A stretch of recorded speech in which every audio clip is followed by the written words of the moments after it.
사사기 2장 1절에서부터 5절 말씀까지 앞으로 봉독해 드립니다.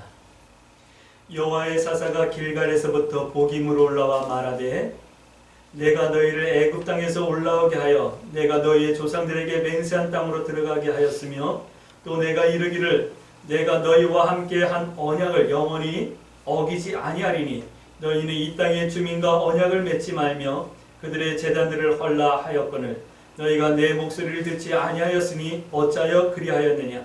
그러므로 내가 또 말하기를 내가 그들을 너희 앞에서 쫓아내지 아니하리니 그들이 너희 옆구리에 가시가 될 것이며 그들의 신들이 너희에게 올무가 되리라 하였노라. 여호와의 사자가 이스라엘 모든 자손에게 이 말씀을 이르매 백성이 소리 높여 운지라. 그러므로 그곳을 이름하여 보김이라 하고 그들이 거기서 여호와께 제사를 드렸더라. 아멘.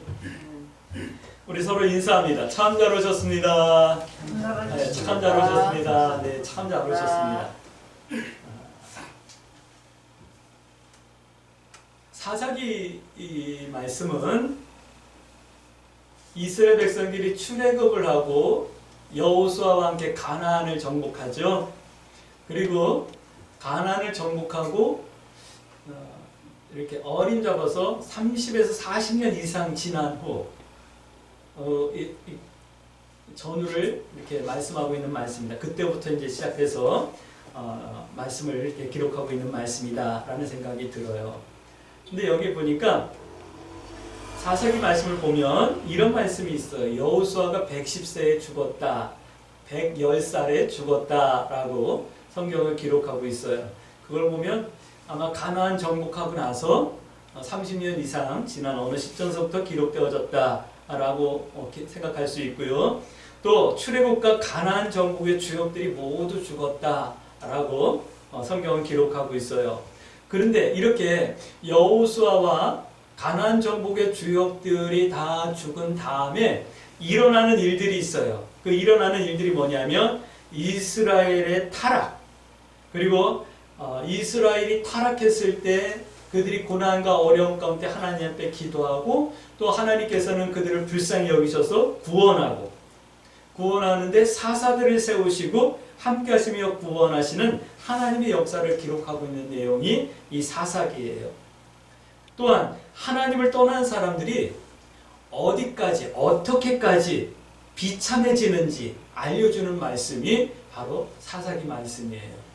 사사기 말씀을 보면 참 하나님 앞에서 내 모습이 이렇지 않을까 하는 생각이 들어요.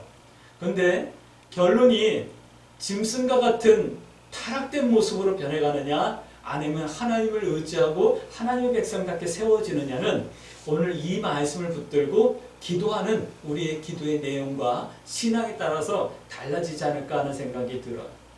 이스라엘 백성들이 얼마나 타락했으면 하나님께서는 베냐민 지파를 완전히 진멸시켜버리는 그런 내용을 사사기 끝에 가면 볼 수가 있어요. 그들의 마음이 얼마나 짐승 같았냐면 여러분들 창세기의 소돔과 고모라 이야기를 알까요? 네, 그와 같은 꼭 소돔과 고모라에서 아브라함 조카 롯의 두 딸과 롯에게 있었던 일, 천사들이 찾아왔을 때 소돔과 고모라의 남성들이 찾아와가지고 그 천사와 내가 상관할 테니까 내놓으라고 문 앞에서 시위를 하며 험악한 짓을 했던 바로 그 시대 소돔과 고모라의 사람들과 똑같은 심령 상태의 베냐민 지파. 그래서 하나님께서는 베냐민 지파의 남성들을 대부분, 거의 대부분 몇십 명 남겨놓고 전부 다 이렇게 진멸시키는 그런 안타까운 상황들을 보면서 하나님을 떠난 사람들이 어떻게 비참해지고 어떻게 악해지는지를, 그들의 말로가 어떤지를 보여주는 말씀이 사사기 말씀이에요. 오늘 우리들은 이 말씀을 붙들고 하나님 백성 되어지는 것이 어떤 것인가를 기도의 제목 삼을 수 있는 그런 은혜가 있어지길 주의 이름으로 축복합니다. 첫 번째 이런 말씀을 하고 있어요. 사사기에서는 하나님께서 함께 하셨다라고 하는 말씀을 하고 있어요. 지금 서두에 지금 말씀드렸던 말씀의 내용들과 조금 다른 것 같죠? 근데 성경은 분명히 말씀하고 있어요. 하나님께서 함께 하셨다. 할렐루야. 사사기는 하나님께서 함께 하셔서 이스라엘과 함께 하셔서 정복하고 이기게 하셨다라고 증거하고 있어요. 그게 1장 22절, 1장 4절 말씀하고 있어요. 한번 볼까요? 1장 22절 말씀부터 볼게요.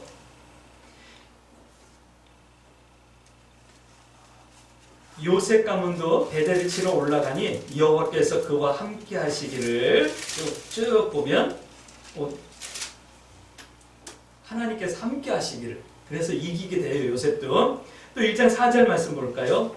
유다가 올라가며 여호와께서 가나안 족속과 브리스 족속을 그들의 손에 넘겨주시니 그들이 베색에서 10,000명을 죽이고 승리하고 가나안을 정복. 가나안 땅이 아니라 유다가 이렇게 올라가 가지고 이겼다. 이렇게 하나님께서는 함께 하셔서 정복하고 이기게 하셨다 증거하고 계셔요. 이게 사사기 내용의 시작이에요. 그런데 미안하지만 사사기서는요, 이기고 정복한 내용을 기록한 말씀이 아니에요. 하나님께서 함께 하셔서 산지에 있는 등치 큰 사람들을 정복하기도 하고 빼앗기도 하고 가나안 땅을 정복해 나가는 그 과정이 있었지만 사사기서는 이긴 걸 기록한 것이 아니라 이기지 못하고 정복하지 못한 것을 기록하고 있는 내용이에요. 1장 말씀을 다 읽어보면 이긴 것보다는 이기지 못한 것에 대해서 기록하고 있음을 알 수 있을 거예요. 왜냐하면 성경은 이렇게 말씀하고 있어요. 하나님의 말씀이 이렇게 증거하고 있어요. 2장 1절에서 2절 말씀 보니까 하나님의 말씀을, 하나님의 음성을 듣지 않아서 이길 수 없었다라고 말씀하고 참 믿는 성도들이 이 말씀을 들으면 정신이 번쩍 나야 되는데 그렇지 않죠? 우리가 세상 가운데서 믿음의 삶을 살지 못하고 있는 것, 때로는 너무 작은 것 때문에 우리가 믿음을 저버리고 무너지는 우리의 믿음의 내용들, 이런 것들이 사실은 무엇 때문인가라고 하는 말씀을 하는 거예요. 그것은 하나님의 음성을 듣지 않기 때문에 우리가 세상에서 믿음의 실패를 하는 거예요. 믿음의 실패뿐만 아니라 사실은 인생의 실패도 거기서 시작되는 거예요. 나는 우리 광주세습계 모든 성도들이 인생을 좀 성공하셨으면 좋겠어요. 그런데 인생의 성공이 뭐 돈을 잘 벌고 사업을 잘해서 성공하고 큰 집을 짓고 많은 재산을 남기고 이것이 인생의 성공은 아니잖아요.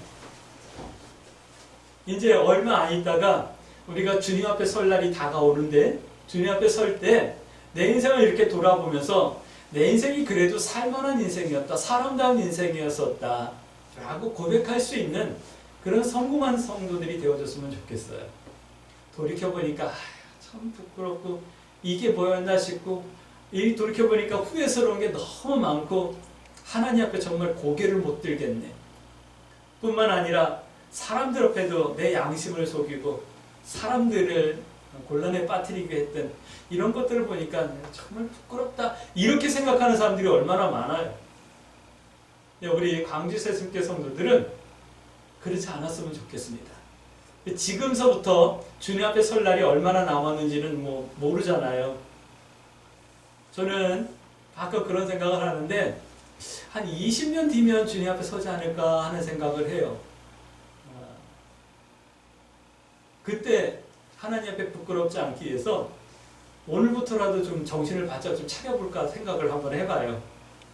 우리 광주세습계 모든 성도 여러분들, 주님 앞에 서는 날이 얼마나 남았는지 모르지만 그동안만이라도 우리 하나님 앞에서 믿음의 선택을 하며 살아갑시다. 성경이 말씀하시는 것처럼 하나님의 목소리를 좀 들으며 살 수 있는 그런 성도들이 되어질 수 있게 되길 주의 이름으로 축복합니다. 지금까지 내 삶이 어떻게 됐든 그거 중요하지 않아요. 지금부터, 오늘부터 우리는 하나님의 음성을 들으며 살 수 있게 되길 주의 이름으로 축복합니다.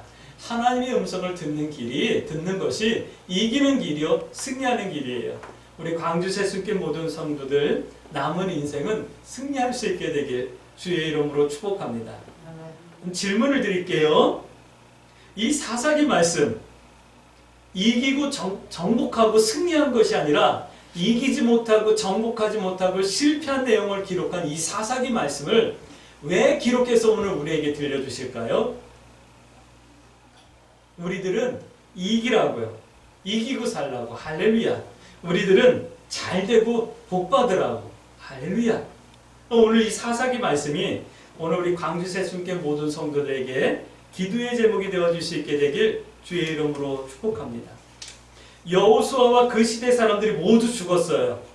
후대 사람들은 2장 10절 말씀 보니까 하나님을 알지 못하고 하나님께서 행하신 일도 알지 못했다라고 말씀하고 있어요.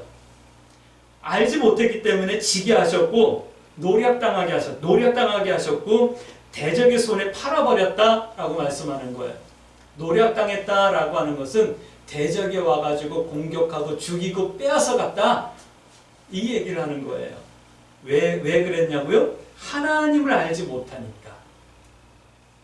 결국 막 아프고 힘들고 살 수가 없으니까, 정말 도저히 이제 살 수가 없다 그러니까 회개하고 부르짖는 거예요. 성경이 이 말씀을 오늘 사사기에서 기록하고 있어요. 또 이렇게 부르짖으니까 사랑이 많으신 하나님께서는 사사들을 세우셨어요. 그래서 울부짖는 이스라엘들을 구원하시는데 이 일을 12번이나 반복해서 기록하고 있어요. 꼭 우리들의 모습이죠. 좋을 때는 막 내 멋대로 살다가 어렵고 힘들면 하나님께 나와서 하나님 나 힘들어요 라고 기도했던 우리의 모습과 너무 비슷하죠. 하나님을 알지 못하는 거예요. 하지만 2장 17절 말씀 보니까 사사들을 통해서 구원하였음에도 불구하고 구원자인 사사들을 이스라엘은 순종하지 않았다라고 성경은 증거하고 있어요. 정말 힘들고 살 수가 없어서 하나님 앞에 기도할 때 하나님께서는 사사들을 일으켜서 구원하셨는데 정작 구원자인 사사들을 이스라엘 백성들은 귀하게 여기지도 않고 그들의 말을 순종하지도 않고 결국은 또 환난과 고난을 당하게 되는 그런 내용을 말씀하고 있어요. 한 번 더 질문 드릴게요. 왜 이 말씀을 우리에게 들려주신다고요? 우리들은 이기고 살고 잘 되라고 오늘 이 말씀을 기록하고 있는 거예요. 자, 두 번째는 반복되는 말씀이 있어요. 반복되는 말씀이 뭐냐? 사사기에서 반복되는 말씀들이 이런 말씀들이 있어요. 3장 7절 말씀 볼까요? 한번 볼게요. 3장 7절 말씀. 이스라엘 자손이 여호와의 목전에서 악을 행하여 자기들의 하나님 여호와를 잃어버리고 바알들과 아세라들을 섬긴지라. 3장 12절 말씀. 이스라엘 자손이 또 여호와의 목전에서 악을 행하니라. 이 말씀이 계속 반복되어지고 있는 거예요. 하나님 목전에서 악을 행하여 하나님을 잃어버렸다. 이 말씀이 계속 반복되어지고 있는 거예요. 주일날 교회 나왔으니까 나는 하나님을 안 잊어버린 거야 라고 여러분들 말하셔요. 그렇게 믿길 바랍니다. 또 그럴 수 있게 되길 주의 이름으로 축복합니다. 그러나 지난 한 주간 살면서 순간순간 한번 돌이켜보세요. 내가 하나님을 기억했나? 내가 뭔가 어려운 문제 앞에서 어떤 결정을 내릴 때 하나님의 뜻을 생각했나? 내가 어떤 일을 볼 때 내 지식과 내 경험으로 판단하지 아니하고 이것이 하나님의 은혜일까? 하나님의 뜻일까를 생각했나? 한번 생각해 보세요. 지난 한 주간 살면서 내가 어떤 일을 행할 때 합리적인 것을 선택했나? 아니면 합당한 것을 선택했나? 한번 생각해 보세요. 아마 대부분은 하나님의 말씀에 합당한 것을 선택하는 것이 아니라 그럴 수도 있지, 보편적으로 그러니까, 시대가 변했으니까 하며 선택하는 합리적인 선택을 많이 하며 살았을 거예요. 미안하지만 하나님 목전에서 하나님을 잃어버린 것과 같은 삶을 우리가 살고 있었던 거예요. 그나마 하나님의 은혜가 있기에 주일날 나와서 하나님 나에게 은혜를 베풀어 주세요. 내 영이 새로워지고 나의 삶이 하나님의 기쁨과 영광이 되어지고 하나님의 마음을 시원케 드리는 삶을 살 수 있게 해주세요라고 기도할 수 있다는 건, 이건 내가 믿음이 좋아서가 아니라 하나님이 우리를 긍휼히 여겨주신 하나님의 사랑의 크심이남이에요. 할렐루야.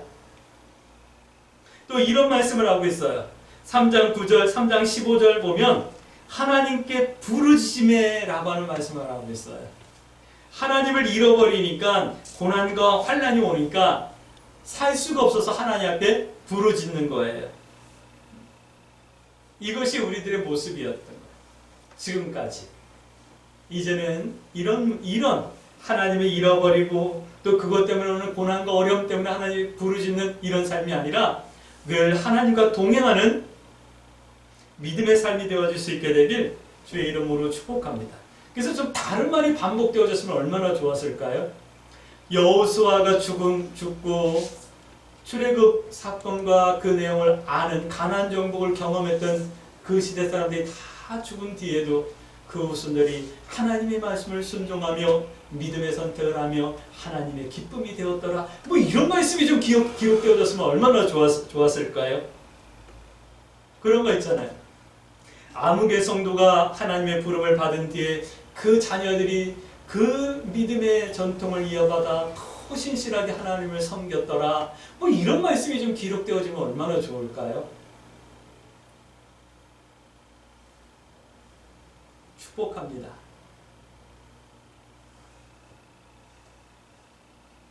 자, 세 번째는 이런 말씀을 하고 있어요. 대적이 이기지 못한 이유가 있다. 그러니까 대적이 이기지 못한 게 아니라 대적을 이기지 못한 이유가 있다라고 말씀하고 있어요. 대적을 이기지 못한 이유. 이스라엘이 대적을 이기지 못한 이유는요, 이런 이유예요. 어떤 이유요? 하나님의 목소리를 듣지 않았기 때문에 이길 수 없었던 거예요. 우리가 세상을 이길 수 없었던 것은 미안하지만 청년들이 서울대학교를 나오지 못해서 이기지 못한 것이 아니에요. 우리가 세상을 이기지 못한 건 믿는 사람들이 세상에서 성공하지 못했기 때문에 이기지 못한 것이 아니에요. 제가 청년 때 많은 청년 지도자들이 한 얘기가 너희들 공부 열심히 해라. 좋은 대학교 가라. 가르쳤어요. 기도하라고 했어요. 교회에서도 마찬가지예요. 당신들 사업 성공하시고 좀 부자 되시고 직장에서는 승진하시고 좀 높은 지위에 올라가세요라고 축복해 줬어요.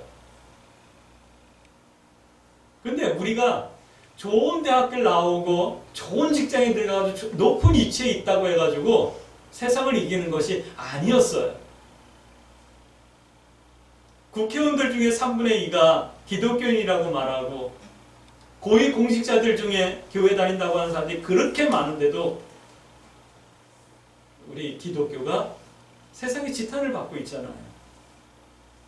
우리가 세상을 이기는 것은 내가 공부를 많이 해서 높은 자리, 좋은 자리에 있어서 세상을 이기는 것이 아니라 하나님의 음성을 청종할 때 세상을 이길 수 있는 힘이 있는 거예요. 우리가 하나님의 음성을 듣고 믿음의 선택을 할 때 세상을 이길 수 있는 능력이 주어지는 거고 세상이 우리를 두려워하게 되는 거예요. 그런 성도들을 통해서 하나님께서는 하나님의 뜻을 이루어 가시고 이 땅에 살지만 신명기에 약속한 것처럼 하늘의 복을 누리게 해주시고 땅의 기름진 복을 누리게 해주시는 거예요. 그리고 그런 성도들은 이런 축복들을 나를 위해 사용하는 것이 아니라 세상을 섬기는 일에 사용하기 때문에 우리는 세상을 바꾸어 나갈 수 있는 소금이 될 수 있고 그리스도의 빛이 되어지는 거예요. 근데 우리가 하나님의 음성을, 하나님의 목소리를 듣지 않으니까 세상을 이기지 못하고 있는 거예요. 두 번째는 이런 말씀을 하고 있어요. 하나님 목전에서 악을 행하였다라고 말씀하시는 거예요. 우리가 뭔가 일을 이루어 나갈 때 기독교인이 좀 다름을 보일 수 있어야지만 돼요. 그 다름이 뭐냐면 수단과 방법을 좀 가리는 거예요.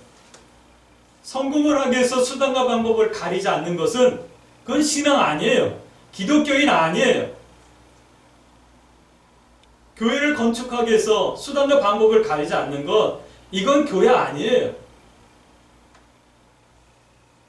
저 하나님 목전에서 악을 행하지만 이건 하나님을 잃어버린 것과 같은 거예요. 꼭 뭐냐면 탕자가 되는 거예요. 누가복음 15장 11절 말씀서부터 보면 탕자의 비유가 나오잖아요. 우리가 실패하는 이유, 세상을 이기지 못하는 이유, 하나님의 축복을 온전히 누리지 못하는 이유가 이 같은 믿음의 생활, 교회는 나오지만 하나님의 음성을 듣지 아니하고 믿음이 있다 말하지만 수단과 방법을 가릴 줄 모르는 우리의 연약함들 때문에 실패하는 거예요. 오늘 우리 광주 새순교 성도들은 좀 수단과 방법을 가릴 줄 알고 하나님의 음성을 들음으로 승리하고 이기는 성도의 삶을 살 수 있게 되길 주의 이름으로 축복합니다. 오늘 성경은 부르짖었다, 부르짖더라 이런 말씀들을 참 여러 번 하고 있어요. 왜요? 살 수가 없으니까. 근데 부르짖다라는 것은 이런 거예요.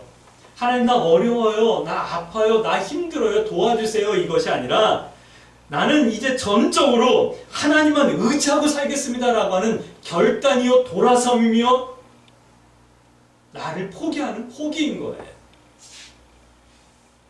이젠 살 길이 오직 아버지의 집뿐입니다 라고 고백하며 돌아서는 것, 이것을 부르짖는 것이다 라고 말씀하는 거예요. 탕자처럼요.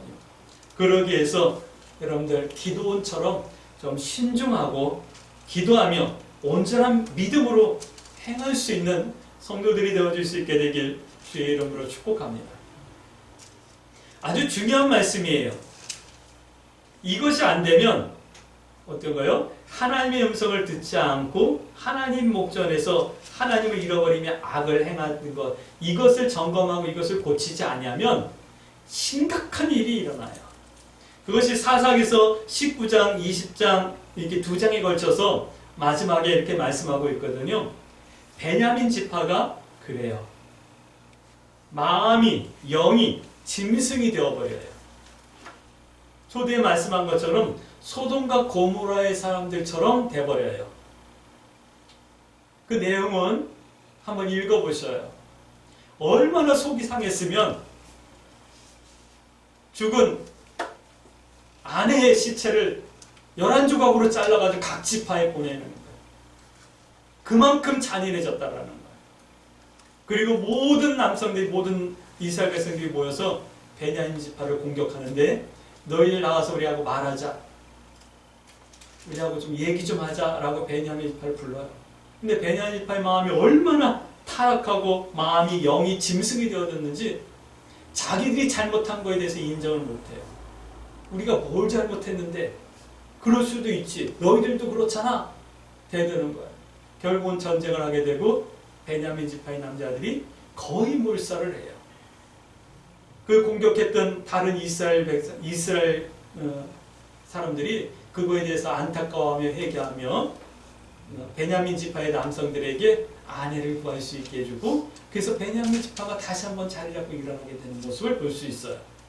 그리고 남은 이제 사무엘상에 보면 그 몇 명 안 남았던 베냐민 지파 중에 몇 사람들 중에 기스라고 하는 사람이 있었고, 기스의 아들 중에 사울이 있었는데 그 사울이 이스라엘 초대 왕이 되어지는 이런 역사가 이루어지는 것을 볼 수가 있어요.